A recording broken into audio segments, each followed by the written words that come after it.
Então, Provérbios, no capítulo 8, verso 17, a santa palavra do Senhor nos diz o seguinte: eu amo aos que me amam, e os que cedo me buscam, me acharão. Até aqui. Vamos orar mais uma vez. Curva a sua cabeça. Senhor Deus, nosso Pai, tem misericórdia de nós. Tem misericórdia de mim, Senhor, cujo peso e responsabilidade de proclamar a Tua santa palavra cai sobre meus lombos. Seja gracioso com aqueles que me ouvem. Que Teu Santo Espírito possa nos iluminar, nos guiar. Releva e passa por cima das minhas debilidades, Senhor. E glorifica o nome do Teu Filho em nosso meio. Nos auxilia, nos dá entendimento. Nos quebranta, nos humilha. Nos modela a imagem do Teu Filho. E glorifica o Teu santo nome na nossa vida. É o que nós te pedimos, em nome de Cristo Jesus. Amém. Bem, senhores, que verso que nos é proposto hoje. Eu amo aos que me amam. Deus é amor, nós falamos constantemente a respeito disso. E nós temos aqui um verso maravilhoso com uma promessa maravilhosa. Nós temos aqui uma demonstração de graça maravilhosa, daquelas de nos deixar estupefatos. Eu amo os que me amam, e os que cedo me buscarem me acharão. Li até errado, os que cedo me buscam, mas é buscarem. Eles me acharão. Esse capítulo de Provérbios está falando a respeito de sabedoria, sobre a sabedoria. E aqui nesse capítulo, a sabedoria, ela está quase como que feita pessoal. É dada uma pessoalidade à sabedoria. É quase como se a sabedoria estivesse encarnada.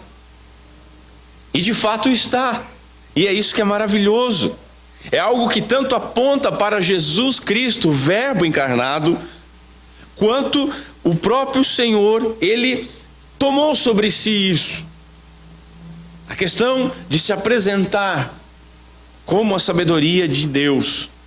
É impossível, quando nós lemos um verso como este, e este verso especificamente, é impossível não ouvir a voz do bom pastor. Eu amo aqueles que me amam. É a voz do bom pastor nos chamando. E aqueles que cedo me buscarem, me acharão. É a voz do bom pastor dizendo: venham até mim. Vinde, todos aqueles, os cansados, os sobrecarregados, os moídos, os machucados, os orgulhosos, os piedosos, vinde até mim. As ovelhas, as verdadeiras ovelhas do aprisco do Senhor, ouvem a voz do seu pastor e vão até ele. Tem ouvidos para ouvir. E se você tiver hoje ouvidos para ouvir, que possa ouvir a palavra do Senhor. À primeira vista, quando nós olhamos esse verso, ou se nós pegarmos esse verso, jogarmos ele no vácuo, isolarmos ele da santa palavra de Deus, nós podemos ter um entendimento errôneo dele. E podemos até mesmo imaginar que há em Deus um amor condicional, como de fato algumas pessoas pregam e creem. Que o amor de Deus é condicional, uma vez que ele diz aqui: eu amo os que me amam. Mas notem, isso é sabedoria. A sabedoria encarnada. Cristo Jesus dizendo: eu amo os que me amam. Pode dar a impressão, de alguma forma, de alguma medida, que Cristo Jesus reage as nossas demonstrações patéticas de amor. E que conforme nós nos colocamos numa atitude de amá-lo, então Ele nos ama. Isso é condicionar o amor de Deus. Mas não é isso que a Bíblia nos diz. Nós não podemos pegar este verso no vácuo. Nós não podemos pegar um verso maravilhoso como esse, como aquelas caixinhas de promessa que nós encontramos no comércio, que você puxa assim um tipo biscoito da sorte, né? Você puxa um versinho assim, enroladinho, bonitinho, com uma fitinha, escrito Jesus te ama ainda. Aí você abre, aqueles que me amam, eu os amo. Ah, então tá, para ser amado por Deus eu tenho que amá-lo. Então Ele reage. E aqueles que não amam Ele, Ele não ama. Ah, entendi agora o que eu tenho que fazer. Não é isso e vamos ver. Em primeiro lugar, eu amo aos que me amam. É bíblico. Eu amo aos que me amam. Então nós podemos compreender, obviamente, que nós temos que amar. Nós temos que amar a Deus. Mas por que nós amamos? Esse é o grande ponto. Ninguém acorda de manhã cedo um dia, se espreguiça, lava a cara e diz, pô, estou apaixonado por Deus. Eu vou procurar uma igreja hoje, eu senti que é isso que eu quero da minha vida. Não é? Isso não acontece. O pecador, quando está vivendo a sua vida imerso no orgulho, ele não chega uma hora e cansa dessa vida e diz, não, eu resolvi, eu escolho amar a Deus. Vou abrir mão de todas essas coisas, não me incomodem mais. Eu vou procurar uma igreja. Não parte dele. Não tem como ele tomar essa iniciativa. Como nós vemos constantemente nas exposições, o homem natural não pode se inclinar às coisas de Deus. Por quê? Porque ele é carnal, ele é natural e não pode. Paulo deixa bem claro, ele não pode e ele não quer se inclinar às coisas do Espírito. Por que amamos? Porque nós fomos amados. E é isso que o apóstolo João deixa claro na sua epístola. Nós o amamos porque Ele nos amou primeiro. E note que quando você pega esse verso isolado, eu amo os que me amam, bacana. Eu amo a Deus. Né? E aí tem aquelas pessoas que dizem que de fato amam a Deus. Tem aquelas pessoas que esquecem que amar a Deus é o primeiro mandamento, é a primeira tábua da lei e é a lei inteira. E dizem, não, eu amo a Deus. Como se fossem cumpridoras da lei. Como se estivesse ao seu alcance cumprir a lei. Como se nós não fôssemos todos nós mentirosos quando dizemos que amamos a Deus. Somos mentirosos, senhores. Vou relembrar Calvino quando diz, amar a Deus sobre todas as coisas e o próximo como a si mesmo. Ele diz, não há nada mais difícil, mais complicado, mais inalcançável do que amar a Deus com todo o teu entendimento, com toda a tua força. Se você prosperar no caminho desse amor, todos os outros mandamentos tornam-se fáceis, mesmo porque todos os outros mandamentos, como nós vimos na semana passada, eles são dependentes desse amor. Eles são dependentes dessa obediência, uma vez que amar é uma ordem, e não é aquele sentimento que você tem uma vez por semana. Hoje eu vou mostrar o meu amor por Deus. Nós amamos porque Ele nos amou primeiro. E quando nós temos isso em mente, entendemos que nessa mesma epístola João diz que Deus é amor. Ele não é o amor, Ele é amor. O amor, a concepção de amor, qualquer coisa verdadeiramente que leve a amor, deriva sua energia, sua força, seu conceito de Deus. Nós não comparamos algum tipo de amor para com Deus. Nós temos que comparar o que nós achamos que é amor com aquilo que Deus é. E essa é uma dificuldade do ser humano. Como nós tivemos dificuldade para cantar o Salmo 11. Não, Deus é amor, então eu não posso. É amor e é completo, e a justiça ama que a justiça seja feita. Custe o que custar. Quando nós olhamos para um verso maravilhoso como esse, eu amo aos que me amam. E a gente lembra, mas Ele nos amou primeiro. E esse é o motivo que nós o amamos. Nós vemos que há um ciclo. Nós vemos que esse amor não vem de nós, não parte de nós. Nós vemos que esse amor estava escrito e destinado desde antes da fundação do mundo.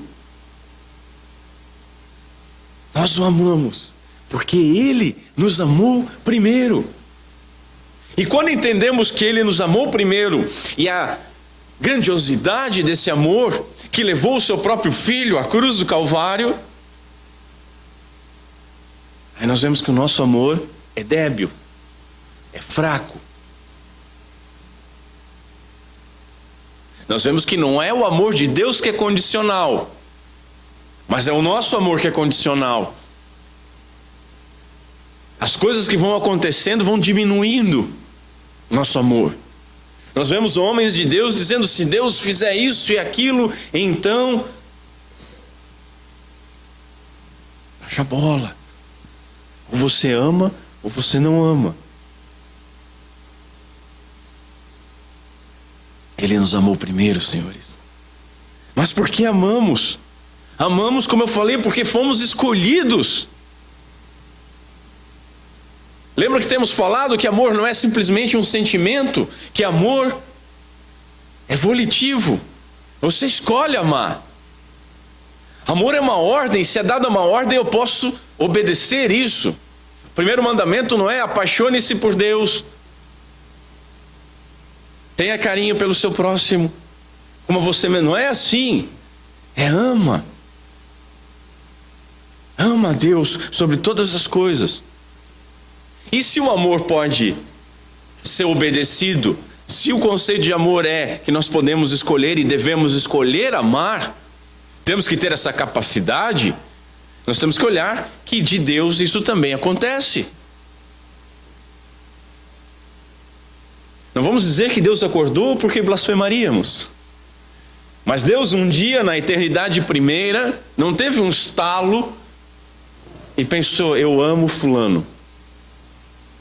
Ele escolheu, Ele planejou. Cada século, cada década, cada ano, cada mês, cada semana, cada dia, cada hora do nosso dia, cada milésimo de segundo foi determinado por Deus e foi escolhido por Deus como que Ele iria agir. Por isso que Ele nos amou primeiro, porque Ele nos escolheu primeiro. Vocês não me escolheram, mas eu vos escolhi a vós outros. Ele nos amou primeiro, Ele escolheu nos amar. Ele nos deu amor. Ele provou o seu amor para conosco. E agora Ele ordena que nós o amemos. E nós somos tão vis, tão torpes, que ainda encontramos dificuldade em amar tão doce Deus. Por que amamos? Porque além de sermos primeiro amados, primeiramente escolhidos, Cristo deu-se como sacrifício por nós. É por isso que nós amamos. Olha o que Jesus fala: ninguém tem maior amor do que aquele que dá a sua vida pelos seus amigos. Nós só podemos compreender o que é amor, o que é escolher amar, o que é o amor de Deus, o que é amar primeiro, quando nós olhamos para Cristo. E a partir de Cristo, nós olhamos para a nossa vida. A partir de Cristo, nós olhamos para quem nós éramos. A partir de Cristo, nós começamos a analisar por quem Cristo morreu.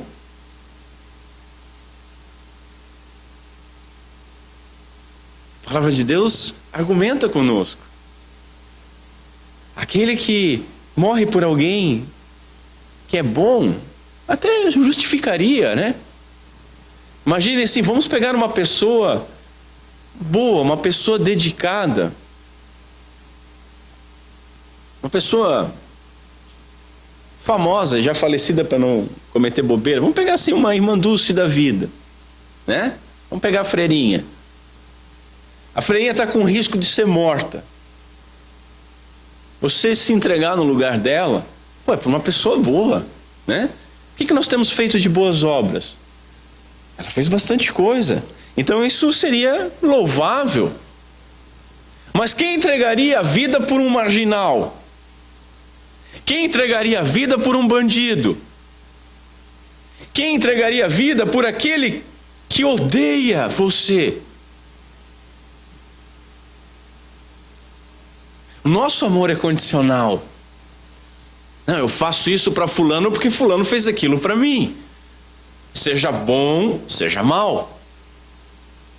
E ainda assim com algumas ressalvas, né? Porque nós nunca pagamos o bem que recebemos como deveríamos pagar, e sempre pagamos o mal numa proporção maior. Mas deixa isso só como um parênteses.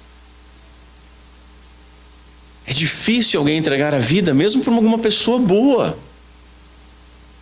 Quando nós vemos nos filmes os soldados mais rasos entregando a vida por um capitão que é ponta firme, que é fera, que é dedicado, né? Aquilo nos emociona.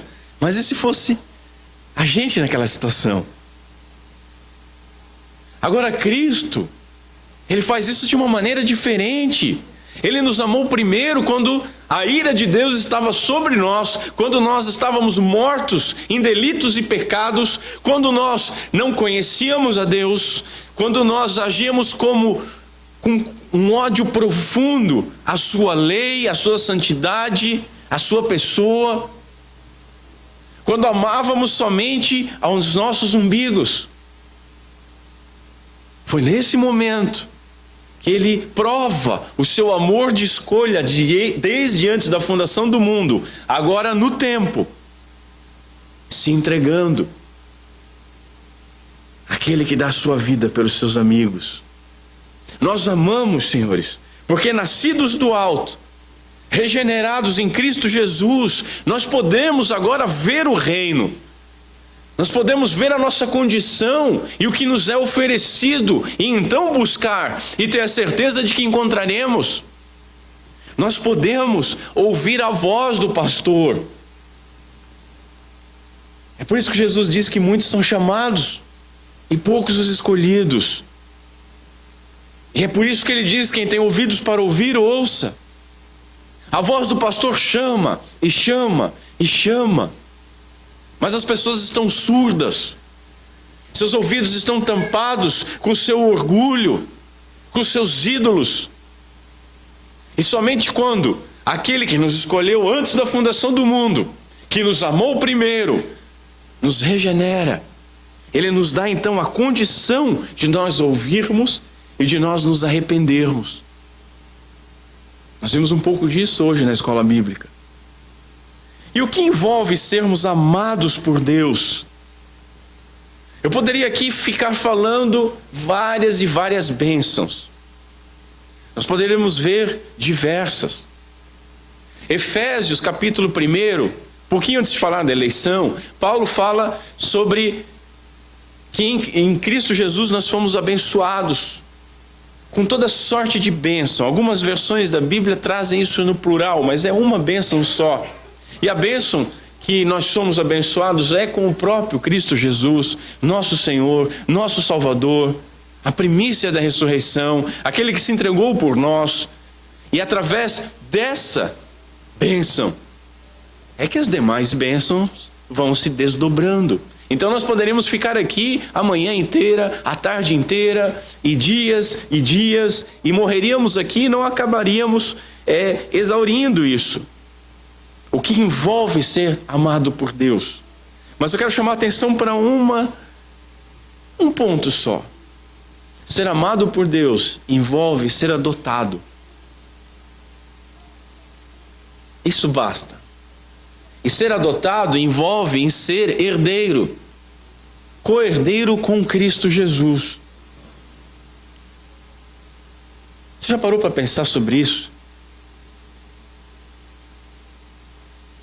As pessoas às vezes falam e tentam testemunhar a respeito do cristianismo, o que o cristianismo fez com a pessoa, vai para aqueles testemunhos terríveis de televisão, ou no nosso próprio dia a dia, ou da nossa própria boca. Nós tentamos justificar o cristianismo, nós tentamos fazer uma lista de prós e contras, começamos a tentar numerar as coisas pelas quais vale a pena ser cristão, né? Não, porque veja bem, porque olha só, mas tem isso, mas tem aquilo, mas tem aquele outro. Meu Deus, o que envolve ser amado por Deus, ser adotado? Isso deveria dar um ponto final. Mas como assim? Olha, eu vou dizer isso em poucas palavras. Quem tem a Deus tem tudo. E o amor dele nos conduz a sermos adotados, feitos filhos através de Cristo, herdeiros de Deus e co-herdeiros do mérito, da glória do seu Filho. E aí, o ser humano mesquinho começa a querer, não, porque eu não bebo mais, eu não minto mais. Começa a colocar as consequências. Não, porque Deus tem me prosperado, porque Ele curou uma dor de barriga, curou um câncer, fez isso, fez aquilo. Amigo, ser feito filho de Deus é algo de mais excelente que pode estar sobre um ser humano. Ser selado com o Espírito Santo de Deus, selo de propriedade, esse é meu. Ter o Espírito Santo de Deus como um penhor, uma garantia de que Cristo Jesus virá, retornará para te buscar. Por quê? Porque você é dele, porque você foi selado. Se você tiver isso, se você foi adotado, se você é filho de Deus, pouco importa se você está podre de câncer, se o teu corpo está cheio de úlceras, se você está com fome, se você está com sede, se a sua casa é de madeira, de papelão, ou se é um palácio, se você anda a pé, de carona ou de carro, se você ouve, se você enxerga, se você anda, tudo isso é detalhe. Mas na nossa vida não tem sido detalhe, porque nós menosprezamos aquilo que foi feito por nós, aquilo que é resultado de sermos amados por Deus, sermos feitos filhos, herdeiros de Deus e co-herdeiros em Cristo Jesus. Vejam como é grande o amor que o Pai nos concedeu, escreve o apóstolo João. Veja como é grande o amor que o Pai nos concedeu, sermos chamados filhos de Deus. Ele ainda diz, e de fato somos. Ainda não se manifestou aquilo que haveremos de ser. 1 João capítulo 3, verso 1, verso 2. E o verso 3, mas nós sabemos que o dia que Ele voltar, nós seremos transformados à sua imagem. Ainda não se manifestou, ainda pecamos, ainda temos as nossas próprias concupiscências, ainda nos desesperamos, ainda relativizamos as coisas, ainda menosprezamos essa filiação, mas somos, e esse é o grande amor que Deus nos amou. É interessante que a gente não vê no livro de Atos ou nas cartas aquelas listas patéticas de testemunhos, né? Que nós vemos hoje em dia. Mas nós vemos um povo sendo perseguido, sendo apedrejado, sendo envergonhado, perdendo o seu nome, perdendo as suas posses, perdendo a sua profissão, perdendo tudo para encontrar Cristo Jesus. Com alegria. Porque eles entendiam, e nós devemos entender, que fomos feitos filhos. Esse é o amor com que Ele nos amou. E se somos filhos, então somos herdeiros. Só que nós devemos parar, senhores. Notem, eu não estou aqui pregando uma teologia da prosperidade inversa. Eu não estou indo por um caminho meio de teologia da libertação, de missão integral. Não, vamos ser pobrezinho, Deus só tem olhos para os pobres. Não. Davi, adúltero e assassino e rei, tinha um coração segundo o coração de Deus. Não é isso que eu estou falando. Agora notem o seguinte: se somos filhos, então somos herdeiros. Se somos herdeiros, vamos fazer o melhor que nós podemos fazer com os dons que nos foram dados, com os talentos que nos foram dados, tendo pleno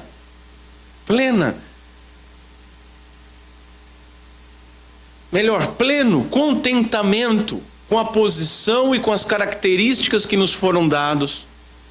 É alto, é magro, é gordo, é baixo, é careca, é cabeludo, observando o 10º mandamento, não cobiçando o que o próximo tem ou o que o próximo é, mas fazendo o melhor com contentamento naquela situação que Deus te colocou.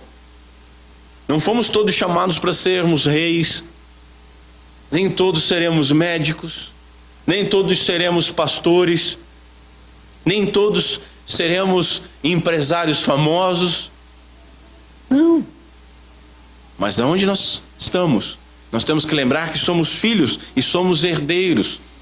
E há mais uma coisa para falar sobre herança. Se somos filhos, então somos herdeiros, mas que esteja longe do nosso coração a concupiscência, o desejo do filho pródigo,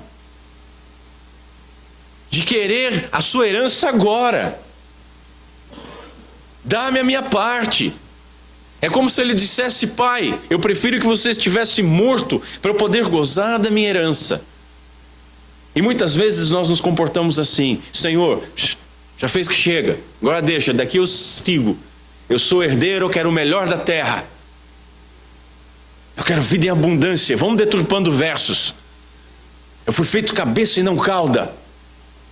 Chega de falar da tua lei, eu quero abundância. Eu quero uma vida que as pessoas vejam: esse é um filho de Deus. Que tal começar não pecando? Que tal começar amando o próximo como a si mesmo? Se somos filhos, somos herdeiros, herdeiros de Deus e co-herdeiros com Cristo. Já pensou, você já conseguiu imaginar, se é que você meditou sobre isso, numa pessoa, num ser mais doce, mais elevado, mais gracioso, mais forte, mais amoroso, mais justo, mais compreensivo, mais honesto, mais perfeito, mais trabalhador, mais dedicado, mais doador, mais digno do que Cristo Jesus? Não dá para imaginar. Todos os exemplos que nós temos na grande galeria da fé da Bíblia, e após a Bíblia, na grande galeria da fé que continua sendo revelada por Deus ao mundo, quando nós olhamos todos os heróis da fé, todos os heróis da fé têm os pés de barro. Todos eles são falhos. Todos eles têm um lado obscuro na sua biografia. Agora, Cristo Jesus, Deus de Deus, luz de luz, é nos colocado como nós tendo direito a sermos herdeiros junto com Ele, do mérito dele, co-herdeiros. Pastor, mas eu estou vivendo uma vida tão triste há tanto tempo. E? O que você quer? Você espera alguma coisa diferente para agora? A tua esperança se encontra aqui? Eu posso fazer duas coisas por você. Uma, eu posso chorar com você, porque eu vou me condoer. Se a sua vida é uma desgraça, vamos chorar junto. Isso eu posso fazer. Segunda coisa, eu posso fazer o que estiver ao meu alcance para tentar aplacar a desgraça da sua vida. Mas quanto tempo você tem sofrido? Ou quanto tempo você espera sofrer?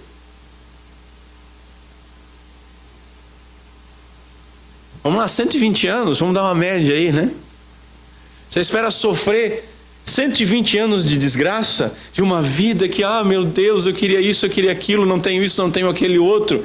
120 está bom para você? 120 anos está bacana para o seu... Compara isso com a eternidade. Compara isso com a esperança da eternidade. Compara isso com o testemunho que você poderia dar, mesmo na sua situação depressiva, deprimente. Você poderia dar um testemunho de que Deus é maior. Às vezes nós nos limitamos e ficamos chateados. Se eu tivesse mais tempo, se eu tivesse uma biblioteca assim, se eu tivesse chance de ter feito uma universidade, se eu tivesse isso, se eu tivesse aquilo, se eu tivesse aquele outro. E dia após dia somos esbofeteados por Deus através da mídia, com gente na cadeira de rodas se formando, com gente trabalhando sem os braços, com gente sendo artista sem braço, sem perna. Esses dias eu vi um filme de um rapaz que viveu praticamente 40 anos numa maca e tinha que ficar o dia inteiro num pulmão artificial. É um tubo quase como de ressonância magnética, para ele conseguir respirar. Ele podia ficar fora dessa máquina 3 horas por dia. Ele se lamentou tanto, a sua vida era tão ruim, que ele foi e se formou em letras. E se fez um poeta. Ele usou o talento que Deus deu para ele. E a gente podia até brincar, a vida deu limões para ele, ele fez uma baita de uma limonada. Mas nós reclamamos.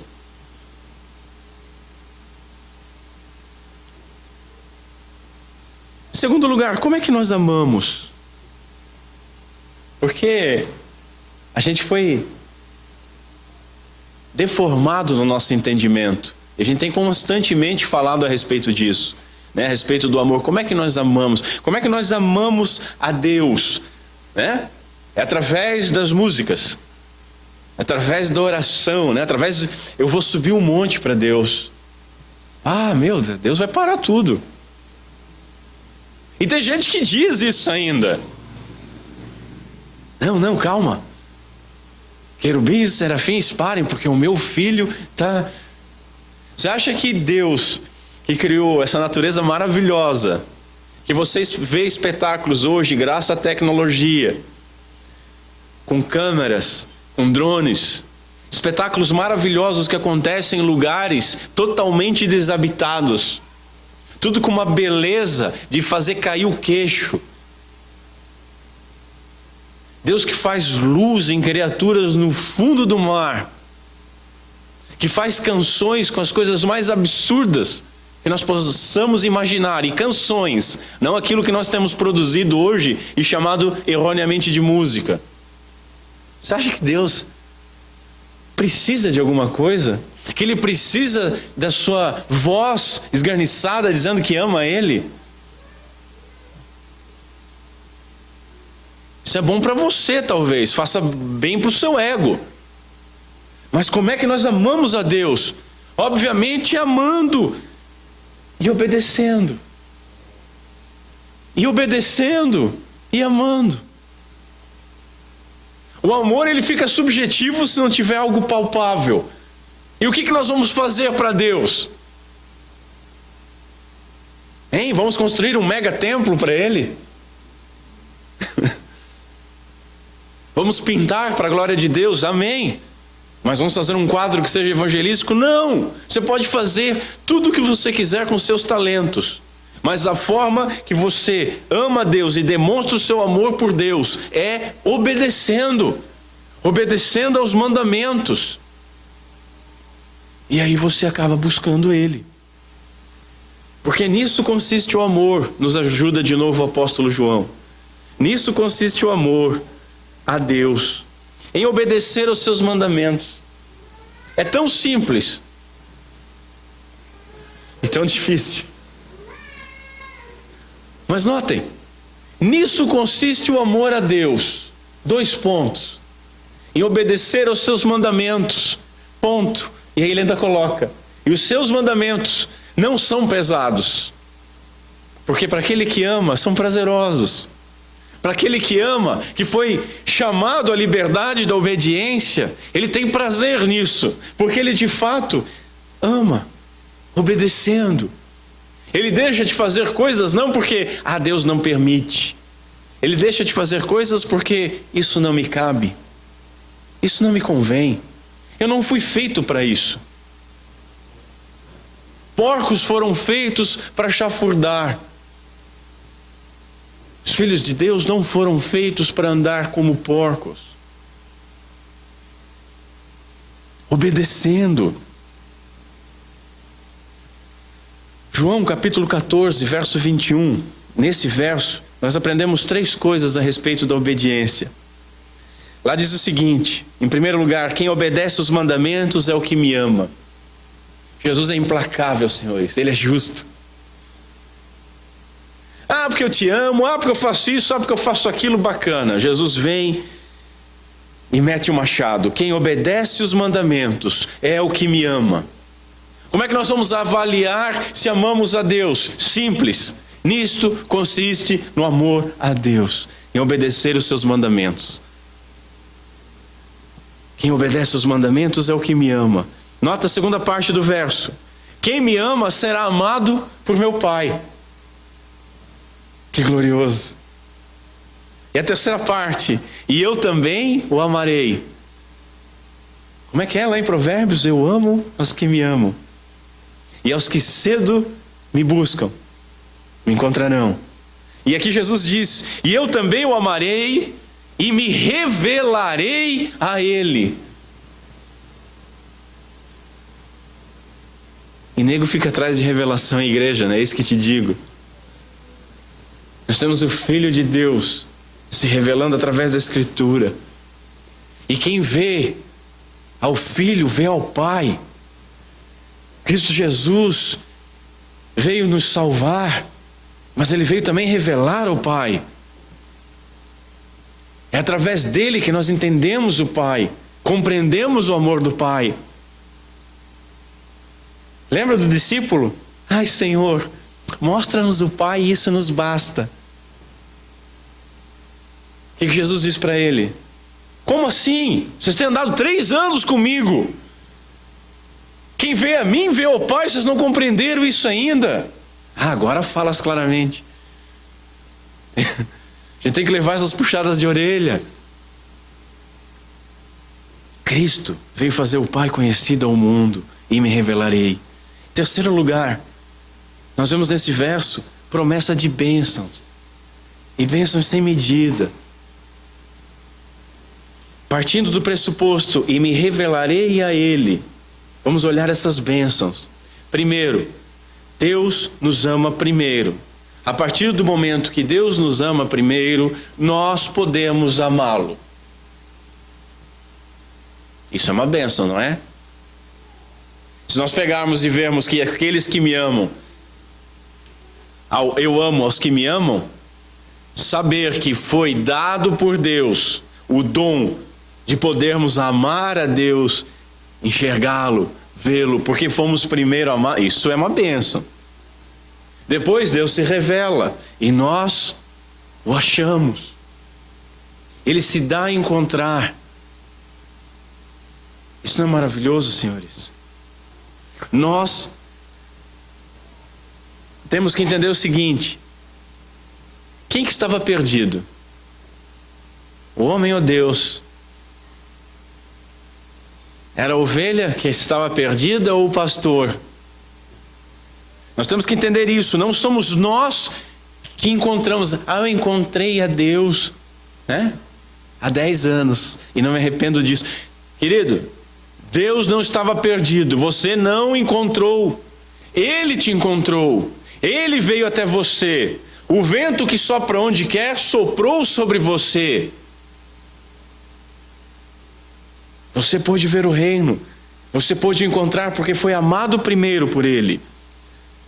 Nós, após encontrarmos a Deus, somos então regenerados e Ele permite que nós o encontremos. E quando nós o encontramos, nós encontramos muito mais do que um Deus, se é que é permitido falar algo assim.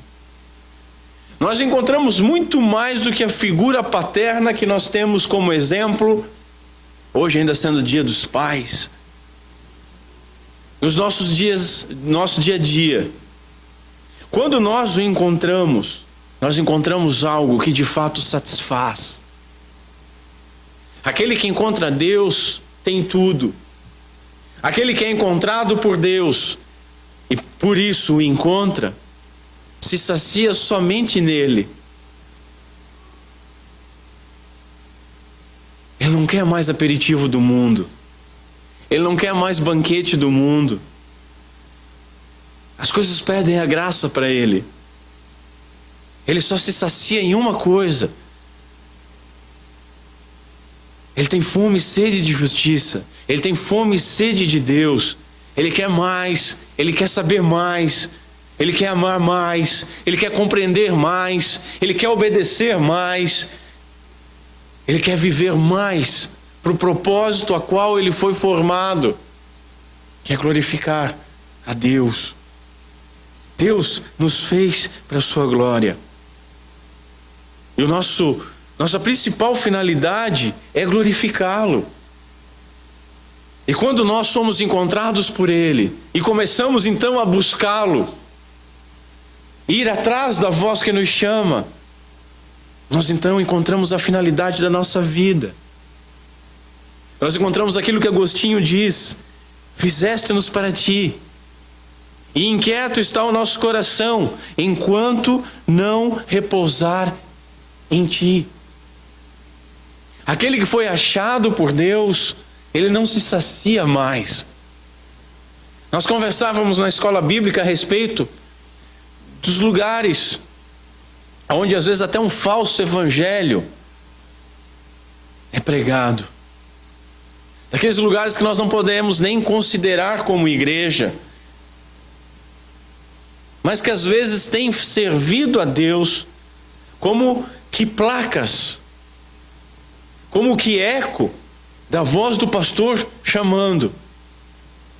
Notem que os filhos às vezes podem entrar por essas portas, podem pegar esses atalhos meio sombrios, mas ele não se sacia. Ele fica ali um tempo, ele ouve aquelas coisas, são novidade para ele, e ele vai à casa do pão, ele vai à igreja, ele começa a buscar a palavra de Deus, a vontade de Deus, os irmãos ou autodeclarados irmãos, e aí ele começa a ouvir as coisas de Deus, mas aquilo começa, mas não é isso. Eles me prometeram um banquete, está servido aqui um miojo. Lembra, o cheiro pode até lembrar, o gosto pode até lembrar, mas não é isso. Não foi para isso que eu fui chamado. E ele começa a buscar novamente. E o que acontece quando ele busca novamente? Ele encontra. E aqueles que cedo me buscarem, encontrarão. O reino de Deus não é comida, o reino de Deus não é bebida. E o bem-aventurado, assim como Jesus, ele tem uma fome. A fome de obedecer a Deus, a fome de fazer a obra de Deus. Ele só se satisfaz dessa maneira. Jesus deixou isso bem claro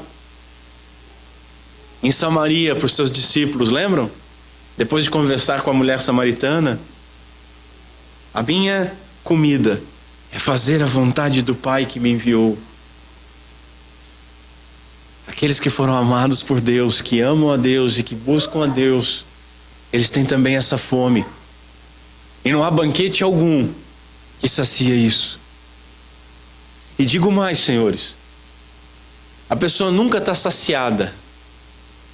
A pessoa que quer viver para Deus, quer obedecer a Deus, ama a Deus sobre todas as coisas, ama o próximo porque ama a Deus, ela nunca está satisfeita.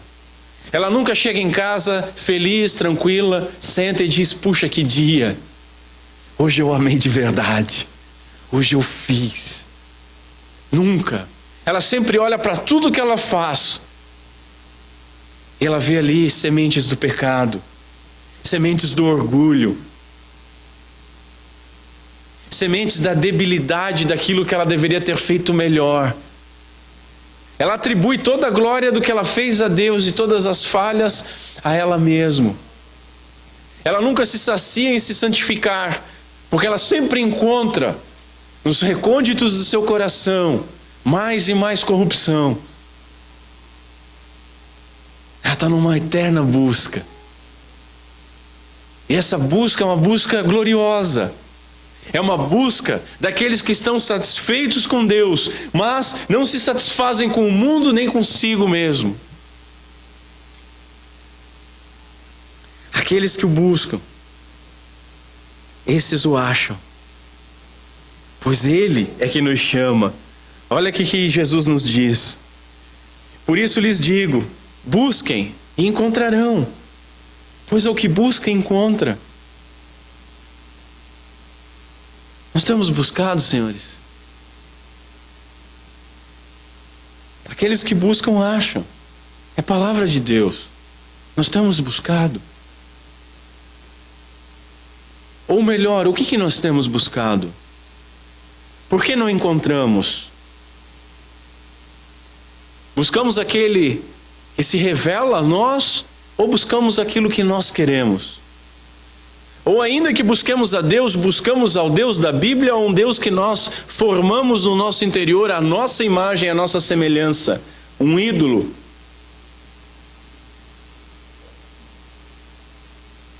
Aqueles que buscam de coração, esses acham. Jeremias, nós encontramos o seguinte: vocês me procurarão e me acharão quando me procurarem de todo o coração. Temos procurado de todo o coração? É promessa. E só procura aquele que foi chamado primeiro. Só procura aquele que foi amado. E só procura aquele que vai encontrar. Por que nós não encontramos muitas vezes? Ou porque quando encontramos tentamos passar reto? Não é bem isso que eu queria. Não era assim. Senhor, eu vou contigo onde quiser que fores. Aí vai atrás, vem e vê. Quando vê que não tem casa, quando vê que não tem pompa, quando vê que não tem banquete. Mas era assim, Senhor? Desse jeito? Quando vê que é perseguido, Senhor, vamos pedir fogo do céu. Como assim? Falar mal dos servos de Deus? Eu sou embaixador de Cristo. Tem uma imagem distorcida.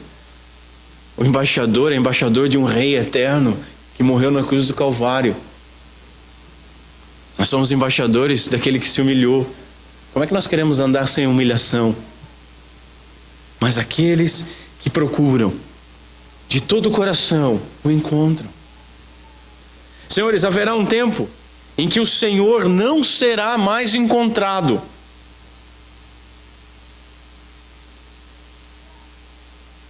Isso tem que ser proclamado. Haverá um tempo em que o Senhor não será mais encontrado. Isso tem que estar muito claro nos nossos corações. Nós não temos mais senso de urgência. Nós lemos os evangelhos, lemos Atos, lemos as epístolas, e havia aquele senso de urgência. Lemos os homens da patrística, e parece que foi demorando. Pedro já falava isso, Paulo já falava isso. Não, está demorando. Jesus não vai voltar já. Jesus não vai voltar hoje. Não vai ser nesse mês ainda. Perdemos o senso de urgência, de emergência. Nós achamos que temos controle da nossa vida por causa da ciência, dos medicamentos, dos cuidados, dos exercícios, da segurança nas nossas casas. Nós perdemos o senso de urgência, senhores. Nós nunca vamos saber quando será o nosso último suspiro. Se é o final dessa mensagem ou daqui a 50 anos. Mas pode ser antes do final dessa mensagem. Nós nunca sabemos quando vai ser o último suspiro das pessoas que nós encontramos. Cadê o nosso senso de urgência?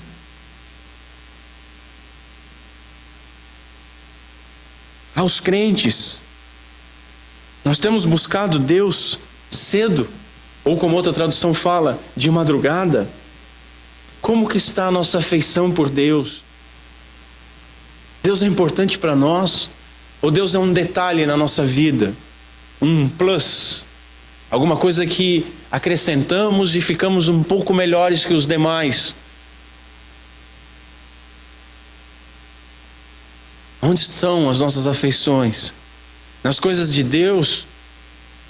Ou nas coisas que satisfazem a nossa carne, que devia ser mortificada? Deus tem a primazia do nosso amor. Deus tem a primazia do nosso tempo. Deus tem a primazia do nosso interesse. Isso é muito sério, senhores. É uma advertência para a igreja. Nós buscamos ao Senhor logo pela manhã, cedo, de madrugada. Podemos entender esse verso de sentido literal, por que não? Qual é a primeira coisa que nós fazemos de manhã? O salmista nos diz o seguinte: pela manhã ouvirás a minha voz, ó Senhor. Pela manhã apresentarei a ti a minha oração e vigiarei. Notem que não acaba a oração da manhã. Não adianta você acordar meia hora mais cedo, orar e ir para o seu dia como se nada mais tivesse acontecido. Mas que nós possamos ter esse espírito do salmista: de manhã ouvirás a minha voz, Senhor. Então vigiarei ao longo do dia. Ninguém que lê as resoluções de Jonathan Edwards, o puritano, fica sem fazer as suas próprias resoluções. Ninguém consegue fazer. Cumprir é outro ponto, né? Mas fazer faz. Eu lembro que entre uma das resoluções que eu fiz, após ser tocado por aquele tratado, baseado nesse verso, eu fiz a resolução de não falar com ninguém antes de falar com o Pai. Fiz a resolução de não ler nada até ter lido a sua palavra. Isso tem me ajudado muito. E nos dias que a minha moleza, que a minha inércia faz com que eu falhe nisso, eu sinto. Não é que você fica fraquinho, né? Não é isso. Mas parece que faltou alguma coisa.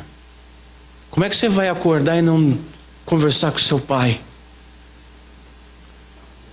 Como é que você vai lembrar que ele ama aqueles que o amam e não vai falar primeiro com ele: Senhor, eu acordei, eu tenho mais um dia de oportunidades. Obrigado pela minha cama, obrigado pela minha comida, obrigado pela minha saúde, obrigado pela minha família, obrigado pelos problemas que surgirão nesse dia. Me perdoa, porque mesmo dormindo eu continuo sendo pecador, os meus sonhos são podres, eu acordo com preguiça. Como que nós não vamos fazer isso? Como que não vamos buscar aquele que nos promete que os que o buscam o encontrarão? Como é que nós vamos deixar isso para depois? Não, primeiro o jornal, depois o celular, eu tenho que ver, talvez o meu chefe, meu patrão, minha namorada.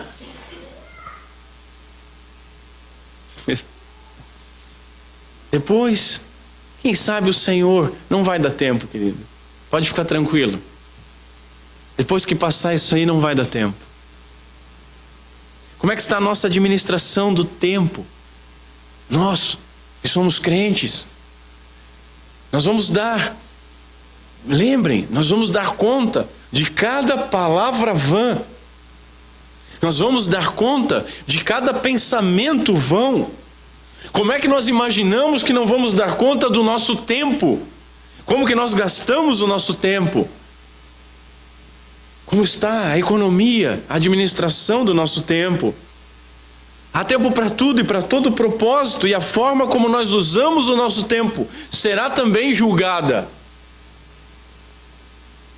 Sabe como é que é? O meu dia é atribulado, eu não tenho tempo para orar, eu não tenho tempo para ler, eu não tenho tempo para meditar.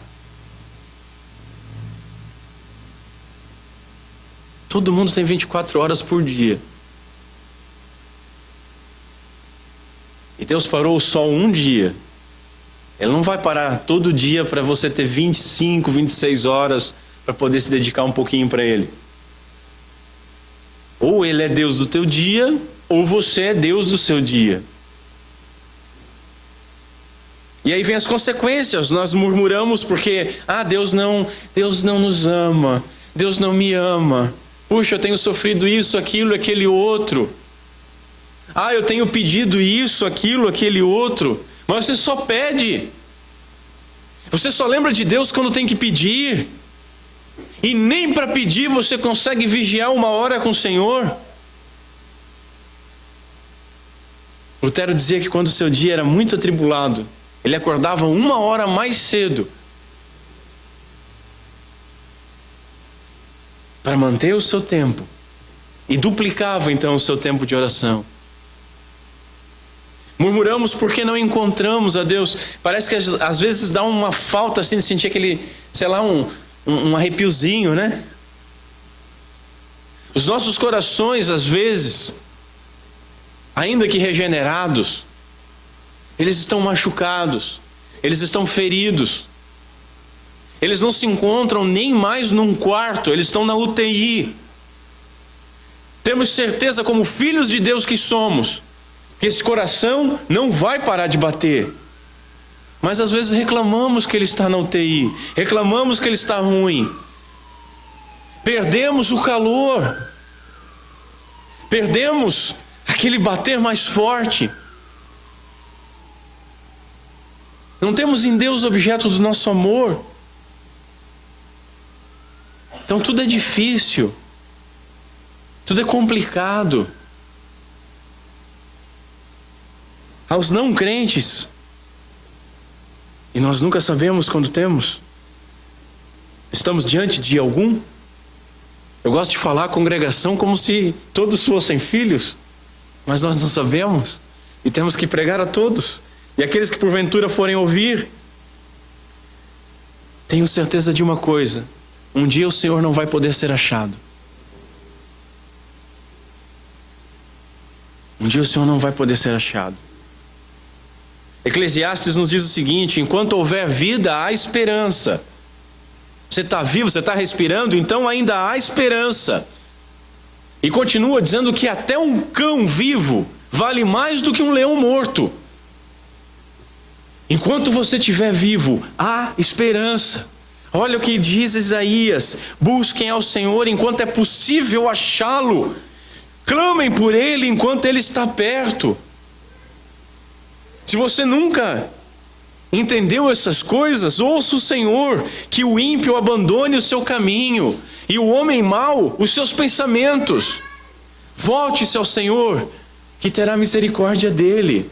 Volte-se para o nosso Deus, pois Ele dá de bom grado o seu perdão. Se você está ouvindo isso, talvez pela primeira vez hoje, entregue a sua vida ao Senhor. Se você está ouvindo a voz do pastor hoje, é porque Ele te amou primeiro. Aos que o receberam, aos que o creram no seu nome, foi-lhes dado o poder de se tornarem filhos de Deus. Se você está ouvindo a voz de Deus hoje, você está ouvindo a voz do Pai. Eu queria listar algumas aplicações do que nós vimos hoje. Primeira aplicação: nós cremos que fomos objetos do amor de Deus, de fato. Quando o dia começa a te esbofetear, quando a saúde começa a te esbofetear, quando as pessoas que você ama começam a se perderem ou enfermarem, ou até mesmo partirem, quando você tem problemas no seu trabalho, você lembra disso, você de fato crê que é objeto do amor de Deus. Porque se você crê no amor de Deus, você vai saber que Ele ama. E se Ele ama, você vai ter força então para enfrentar qualquer vicissitude da vida. O nosso fardo, senhores, nunca vai ser mais pesado do que aquilo que nós temos que carregar. Nunca. Mas muitas vezes nós não conseguimos carregar o nosso fardo porque nós tentamos sozinho, na nossa força, na nossa carne. Nós esquecemos.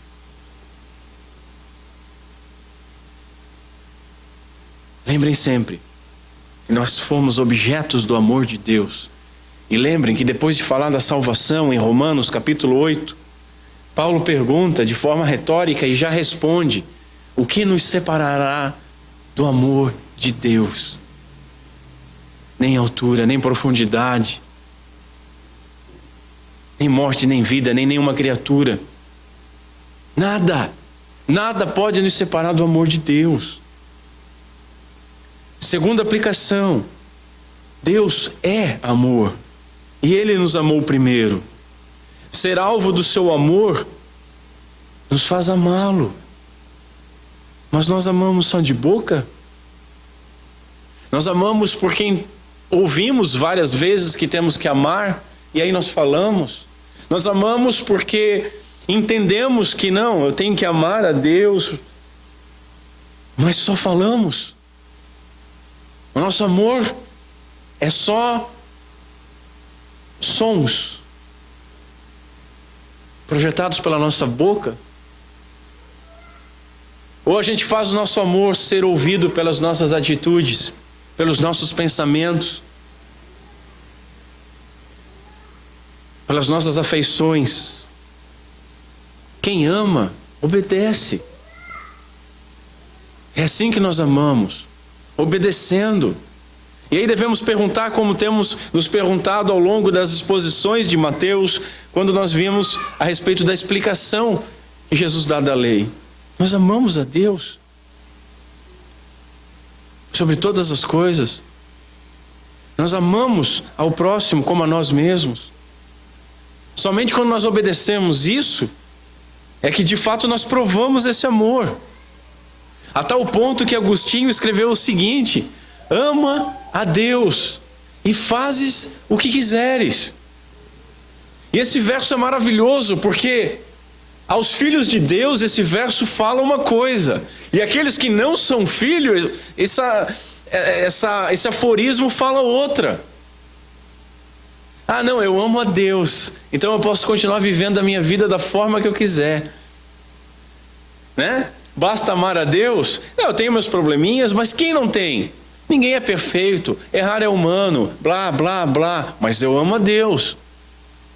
E Agostinho nos ensina o seguinte: ama a Deus e fazes o que quiseres, porque aquele que ama a Deus vai fazer tudo em obediência a Deus, vai fazer tudo amando a Deus sobre todas as coisas e ao próximo como a si mesmo. Que nós possamos gozar dessa liberdade, é para isso que nós fomos chamados. Terceira aplicação: temos buscado a Deus.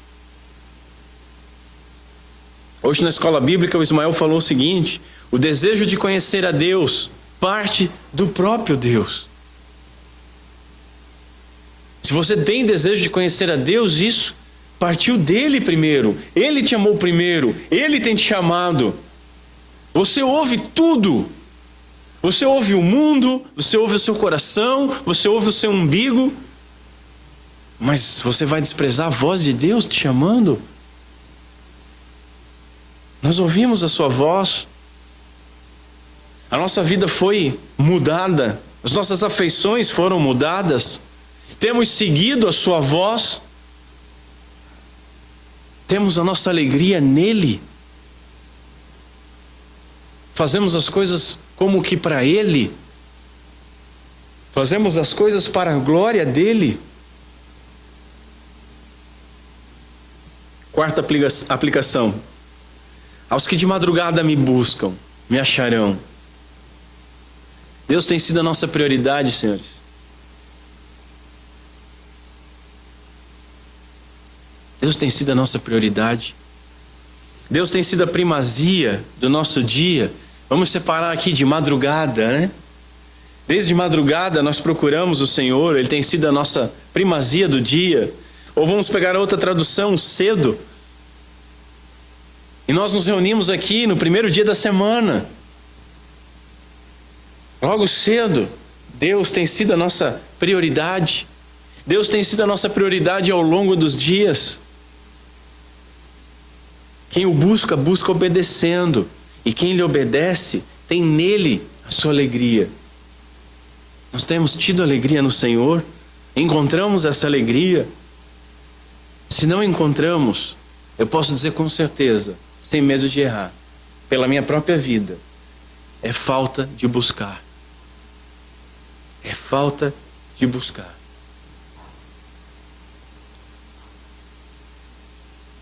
Nós só somos felizes quando nós estamos em Deus. Quinta e última aplicação. Quem o busca, sabe que foi encontrado. Nós fomos encontrados? Nós buscamos? Os que o buscam sabem que foram encontrados. Talvez você ache estranho essas perguntas. Eu espero que essas perguntas te martelem ao longo da semana. Porque parece que num determinado ponto, quando nós entendemos a mecânica da ordem de salvação, nós entramos no modo automático. Ah, não, Deus elegeu, Deus amou, Cristo morreu, fomos regenerados. Tá bom. Senhores, não há pecado algum em nós nos questionarmos. Nós fomos regenerados.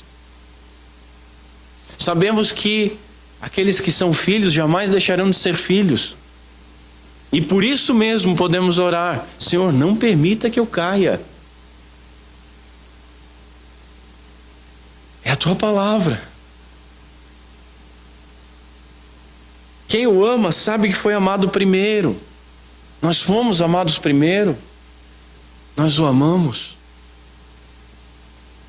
Nós somos objeto do seu amor, senhores. Sendo assim, busquem e vocês o encontrarão.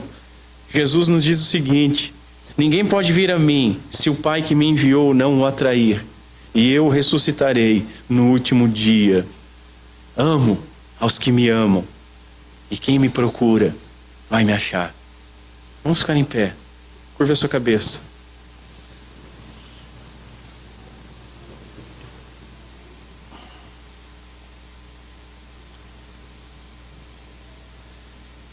Senhor Deus, nosso Pai, obrigado pela tua palavra. Obrigado porque a tua palavra tanto machuca quanto é bálsamo. Que alegria, que glória, que graça sabermos que quando te amamos, somos amados por ti. Que quando te buscamos, nós encontraremos. Que alegria, que graça sabermos que o processo foi iniciado por ti. Tu nos escolheu, tu nos amou primeiro. Tu nos buscou, tu nos encontrou. Tu nos deu vida e nos chamou. Contudo, Senhor, que dor sentimos. Apesar de falarmos e sabermos de tudo isso, quando vemos o nosso desprezo por ti, nossa falta de amor, as nossas afeições depositadas em tantas e tantas coisas, o nosso tempo sendo regulado para Ti.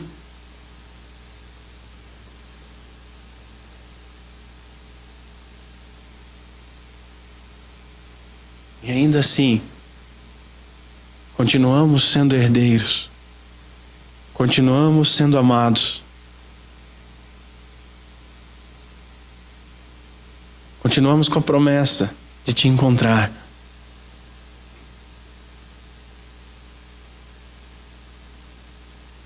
Nos perdoa, Senhor. Essa palavra sirva para que os pródigos voltem para o Pai. Para que essa palavra sirva para aumentar nosso amor, a nossa devoção, as nossas afeições a Ti. Que essa palavra sirva para que nós nos empenhemos em Te buscar a Tua vontade, buscar a Tua palavra, buscar a comunhão contigo e com a Tua família. Nos ajuda nessas coisas, Senhor. O Teu texto fala primariamente sobre a sabedoria, e não há sabedoria alguma maior do que está em Ti. Nos ajuda porque nós dependemos de Ti. É o que nós Te pedimos. Em nome de Cristo Jesus. Amém.